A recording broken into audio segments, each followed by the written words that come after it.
அஸ்ஸலாமு அலைக்கும். Episode 3 of doodle art பார்க்கலாமா? ஸோ நான் ஆல்ரெடி பார்த்தீங்கன்னா ஸ்கெட்ச் பென், ப்ரஷ் பென் வந்து டோம்ஸோடது வச்சுருந்தேன்.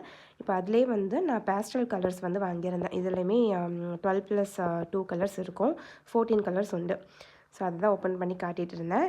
ஸோ இன்றைக்கி வந்து பார்த்திங்கன்னா ரொம்பவே சிம்பிளாக தான் அந்த பேஸ்டல் கலர்ஸ் யூஸ் பண்ணி பண்ணுற பிளான் வச்சுருந்தேன். ஸோ இதுக்கு வந்து 4 கார்னர்ஸுமே லைன் போட்டுக்கோங்க. அதுக்கப்புறமா வந்து வெர்டிக்கலாக வந்து 2 லைன்ஸும், ஹரிசாண்டலாக 3 லைன்ஸும் போட்டுக்கணும். இந்த லைன்ஸ் வந்து கொஞ்சமாக இந்த ஜிக்ஸாக் மாதிரி போட்டுக்கோங்க. இப்போ போட்டுட்டு ஒவ்வொரு பாக்ஸ்குள்ளேயுமே ஸ்கொயர் மாதிரி இருக்கு இல்லையா, ஒவ்வொரு ஸ்கொயர் பாக்ஸ்குள்ளேயுமே ஒவ்வொரு பேஸ்டல் கலர்ஸ் வந்து எடுத்துக்கோங்க. உங்ககிட்ட இந்த கலர்ஸ் இல்லைன்னா நீங்கள் நார்மல் ப்ரஷ் பென் இருக்கு இல்லையா, அந்த கலர்ஸ் கூட சூஸ் பண்ணிக்கலாம். இது வந்து கொஞ்சம் லைட்டாக இருக்கும், அது பார்க்குறதுக்கு கொஞ்சம் நல்லாயிருக்கும். ஸோ ஒவ்வொரு பாக்ஸ்லேயுமே ஒவ்வொரு கலர்ஸ் வந்து நான் போட்டிருக்கேன். இப்போ வந்து நான் என்னென்ன கலர்ஸ் போடணுங்கிறத லைட்டாக வந்து பண்ணி வச்சுருக்கேன், அப்போ தான் கரெக்டாக போட முடியும் அப்படின்ட்டு. ஸோ எல்லாத்தையும் முடிச்சுட்டு உங்களுக்கு வந்து ஃபைனலாக காட்டுறேன்.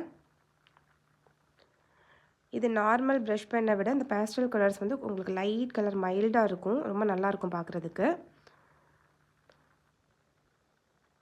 ஸோ இந்த மாதிரி ஒவ்வொரு பாக்ஸும் ஃபில் பண்ணிவிட்டு உங்களுக்கு லாஸ்ட்டாக காட்டுறேன். ஸோ லாஸ்ட் பார்த்தீங்கன்னா ஃபைனலாக உங்களுக்கு இந்த மாதிரி தான் இருக்கும்.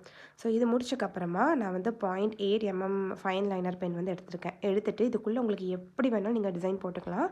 நான் வந்து இந்த மாதிரி கர்வாக போட்டிருக்கேன். உங்களுக்கு கர்வாக போட பிடிக்கலனா கூட நீங்கள் ஸ்ட்ரைட்டாக கூட போட்டுக்கலாம். அப்படி இல்லைனா சென்டரில் சர்க்கிள் மாதிரி போட்டு 4 சைடுமே ஃப்ளவர் மாதிரி கூட நீங்கள் வரைஞ்சிக்கலாம். அதுவுமே பார்க்குறதுக்கு நல்லாயிருக்கும். ஸோ இந்த மாதிரி மாறி மாறி ஸோ ஃபஸ்ட்டு நான் வந்து இந்த சைட்லேருந்து ஸ்டார்ட் பண்ணேன்னா நெக்ஸ்ட் பாக்ஸுக்கு வந்து ஆப்போசிட் சைட்லேருந்து இந்த கர்வ் வந்து பண்ணுற மாதிரி பண்ணிக்கோங்க. ஸோ இந்த மாதிரி ஒவ்வொரு பாக்ஸும் நான் போட்டுட்டு காட்டுறேன் லாஸ்ட்டாக.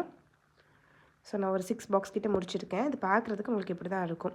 ஒவ்வொரு பாக்ஸ்லேயும் ஸ்டார்ட் பண்ணும்போது மாற்றி ஆப்போசிட்டாக வந்து நீங்கள் போட்டுக்கோங்க. அப்போ தான் ஒரு லாஸ்ட்டாக வந்து உங்களுக்கு ஒரு பேட்டர்னாக வந்து இருக்கும். ஸோ இது ஃபுல்லாக முடிச்சுட்டு உங்களுக்கு நான் ஃபைனலாக காட்டுறேன். ஸோ லாஸ்ட்டாக பார்த்தீங்கன்னா உங்களுக்கு இந்த மாதிரி தான் இருக்கும். இது ரொம்பவே சிம்பிளாக இருக்கும். ஸோ நாளைக்கு இன்னொரு டூடுல் ஆர்ட்டோட மீட் பண்ணலாம். பாய். அஸ்ஸலாமு அலைக்கும்.